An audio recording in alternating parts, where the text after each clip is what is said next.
Hello everyone, this is ICBs here and today we are yet again talking about Assassin's Creed Shadows. Now most of us already know that this game is make or break moment for Ubisoft, but it hits different when Ubisoft themselves admit that this is their make or break moment. Now this article by Bounding in Comics confirms this. Now Ubisoft is not officially saying this, but one of the devs that worked on this game anonymously reported that yes, this is definitely a make or break moment for this whole company.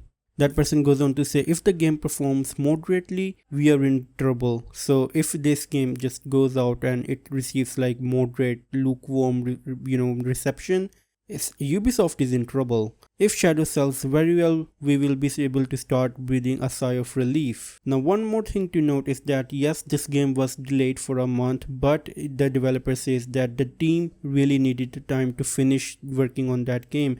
And when Ubisoft delayed that game, this team worked their asses off to, really finish the game and fine tune it to the best of their abilities. There are seniors who worked every day to complete it. It was pretty crazy. So yeah, like this game was not in a very releasable state before, and now the developers got the time they needed to finish this game. It's very interesting that Ubisoft, before they saw this broken mess of a game and they thought, hey, let's just ship that. Like even they knew that this game was nowhere ready to be shipped, but they looked at their past record and they were like, shit, we've been messing around way too much. We can't be messing around anymore. So they gave the devs the time to really fine tune this game and release it to the best of their abilities. Now another dev that also worked on this game came forward and said that he is actually optimistic about this game. He told that Assassin's Creed Valhalla was the best selling game in this entire franchise. It's funny because that game was just very bad. Anyway, so Assassin's Creed Valhalla sells really well, but Assassin's Creed Odyssey was the second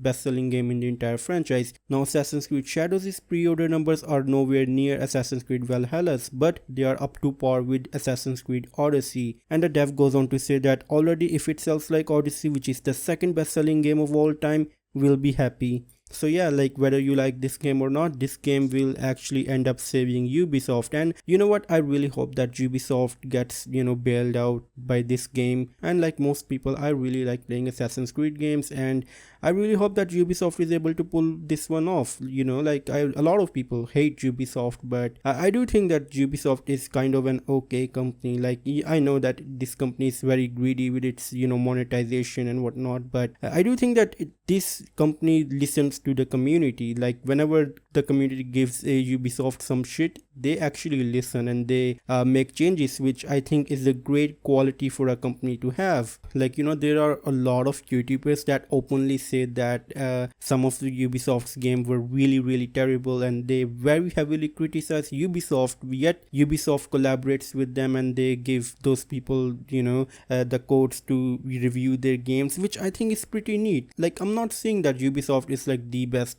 studio out there, but I'm just saying that if Ubisoft has the ability to listen to the fans and listen to the community feedback, I think that's pretty neat. However, I am in no way defending the egregious monetizations that this studio has been pushing onto fans. Like no, that is not acceptable. But yeah, it's definitely interesting to see how Ubisoft made every wrong decision a game developer could make, from making awful games like Star Wars Outlaws, Skull and Bones, and the shutting down of their live services like X Defiant. Now, I've never played any, live service by Ubisoft, but it's definitely interesting to see Ubisoft shutting down X Defiant, considering I heard that the numbers of players were really good and people thought that this was a game that, it was better than average, like it had its player base, but surprisingly enough, Ubisoft decided to shut it down. What this article doesn't mention is Avatar's Frontiers of Pandora, which I also think was a big mess up on Ubisoft's part. I do think that that game was received very poorly and lukewarm by the fans. And yeah, like those games are really expensive to make, and to see Ubisoft fumble one release after another, it's just a very bad string of luck, man. I don't even know. Like if Ubisoft made one bad game 1 year, that would have been bearable, but to make a string of bad games one after the other, like that has got to have hurt Ubisoft, and it shows. all in all, this game will be releasing in 2 days time. You know, like it's been so long, I've been waiting for the release of this game, and finally this game is going to be releasing. And you know what, I'm looking forward to this game, I'm looking forward to the reviews, and you know it, I'll be covering this game. And you know, like a lot of stuff is happening, and Snow White is also going to be releasing sometime when this game will be coming out, so there's going to be a lot of content to cover. So yeah, like and subscribe, and let me know your thoughts in the comments down below, and as always, it's time for a goodbye.